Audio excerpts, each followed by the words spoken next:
Shalom Uvracha, bienvenue à tous dans notre rubrique analyse de la paracha de la semaine. Aujourd'hui, parachat Mishpatim. Dans cette paracha, nous voyons 53 injonctions de Mishpat, de lois rationnelles de la Torah.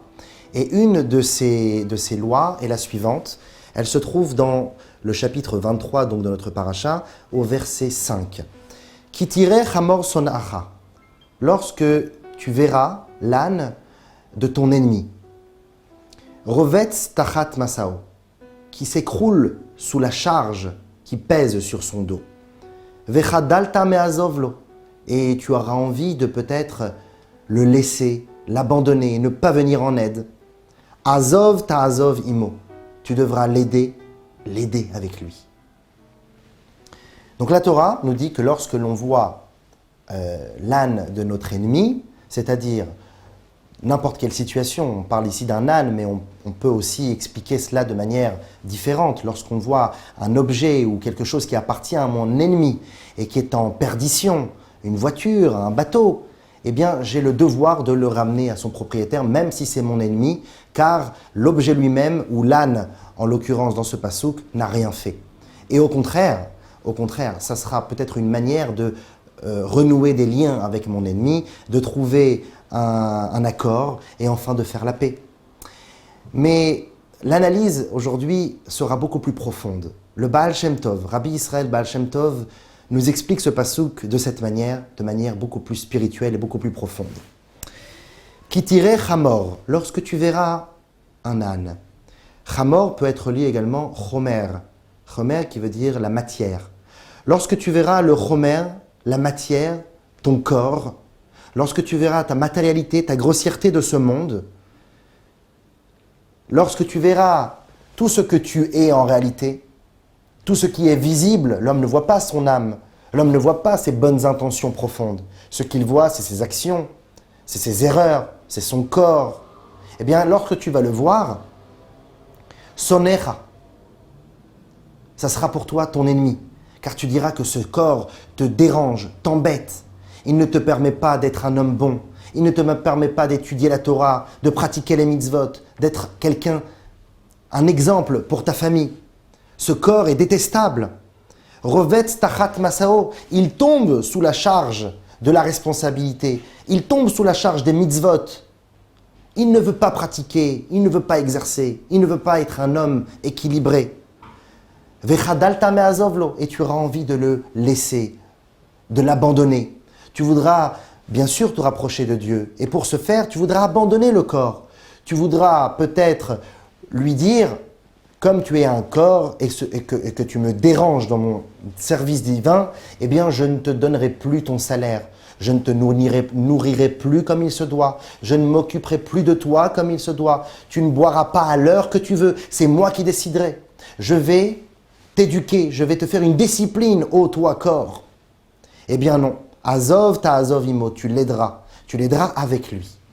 C'est-à-dire que on doit non pas tomber dans cette fixation du corps qui est certes encourageant dans le mauvais chemin, mais qui est tout simplement naturellement composé de cette manière. Donc il faut tout simplement découvrir en lui les capacités telles que pouvoir faire des actions, telles que pouvoir penser, telles que pouvoir ressentir, avoir des émotions. Eh bien, toutes ces choses-là, tous ces traits de caractère qui sont donnés au corps, les utiliser dans le bien. Et utiliser le corps pour faire des bonnes choses. Utiliser le corps pour le service divin. Azov ta'azov imo. Tu l'aideras le corps et tu l'aideras avec lui. Pas seulement tu feras le travail à sa place, tu lui mâcheras le travail. Tu l'aideras avec son aide. Comme un père qui aide son fils à faire ses devoirs, mais qui ne lui donne pas les réponses. Qui l'aide et qui lui montre le chemin à suivre. Et ensuite, c'est à l'enfant de faire les efforts. Malheureusement, il fut un temps où les justes, les gens de Torah et de mitzvot, lorsqu'ils étaient embêtés, lorsqu'ils étaient assimilés par leur corps, eh bien, ils le mortifiaient. Ils ne lui donnaient pas à manger à l'heure qu'il fallait. Ils ne dormaient pas assez afin de se punir. De subir une souffrance physique pourra peut-être amener à l'évolution de l'âme et à son élévation. Mais ce fut une époque. vient le Baal Shem Tov et nous dit qu'il faut qu'un homme comprenne qu'il doit utiliser le corps, car le corps est un don de Dieu. Mais plus profondément, si on s'approfondit un petit peu, le Shulchan Aruch, le livre des lois, nous dit lui-même déjà, bien avant le Baal Shem Tov, qu'une personne doit observer son corps en bonne santé. Ein le Adam reshut al gufo, nous dit le livre des lois. L'homme n'a pas la responsabilité de son corps, c'est-à-dire qu'il n'a pas la permissivité de faire ce qu'il veut avec son corps. Il a la responsabilité en tant que gage, mais il ne peut pas faire ce qu'il veut. Les tsaro beshum tsar, il n'a pas le droit de le faire souffrir avec aucune souffrance. Afilu bemeniat ezema achal omishte, même si c'est seulement de le faire manger ou de le faire boire un petit peu en retard. On n'a pas le droit. Et le Maïmonide lui-même de rajouter Eyot agouf bari veshalem, il faut avoir un cœur sain, dans un esprit sain bien sûr, mais il faut avoir un corps sain et entier. Midarke Hashemu, ça fait partie du service de Dieu. C'est-à-dire que quelqu'un qui se mortifierait irait contre la volonté de Dieu, justement. Alors, quel est le chidouche, l'innovation du Baal Shem Tov?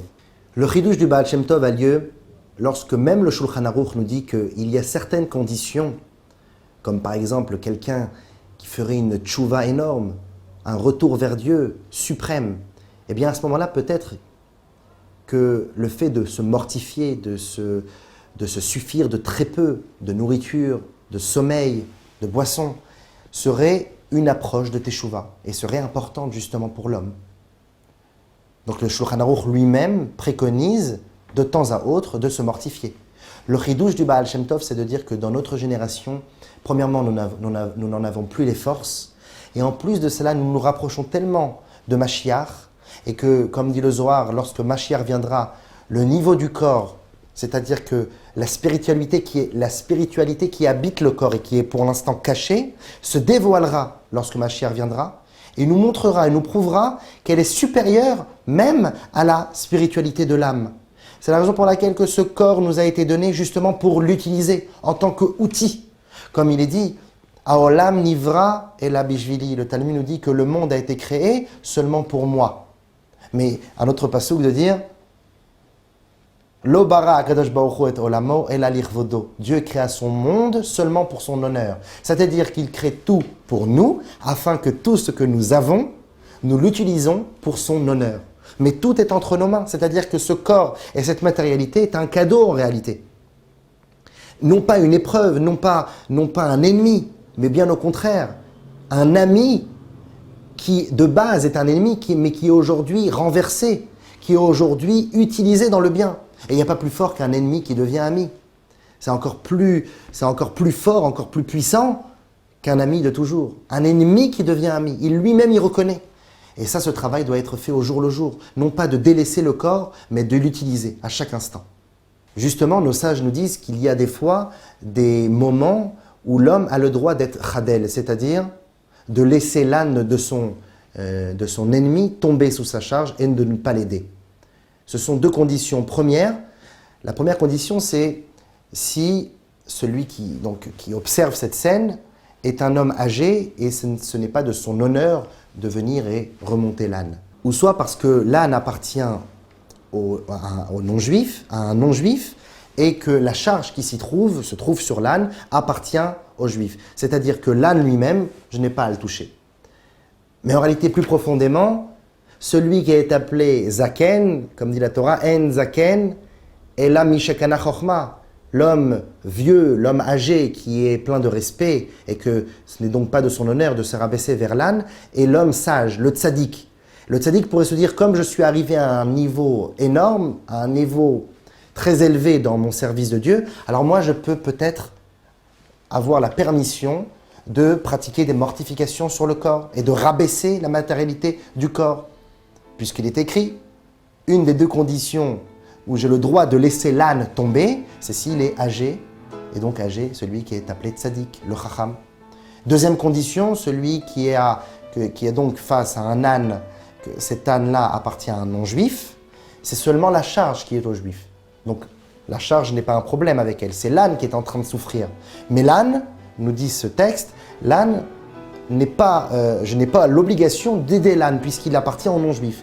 C'est la personne, par rapport à la métaphore, c'est la personne qui de nos jours pense qu'il est tellement bas, qu'il est arrivé à un niveau que son corps est devenu celui d'un goy, c'est-à-dire qu'il n'a même plus d'attirance avec aucune spiritualité, aucune divinité, qui peut se dire que pour faire tchouva, la seule manière pour se sauver, pour se libérer, c'est la mortification et donc de laisser tomber l'âne, laisser tomber son corps. Eh bien, à eux aussi, il faut savoir que c'est une erreur. Dans notre génération, il faut justement utiliser le corps, utiliser cette bassesse pour arriver encore plus haut.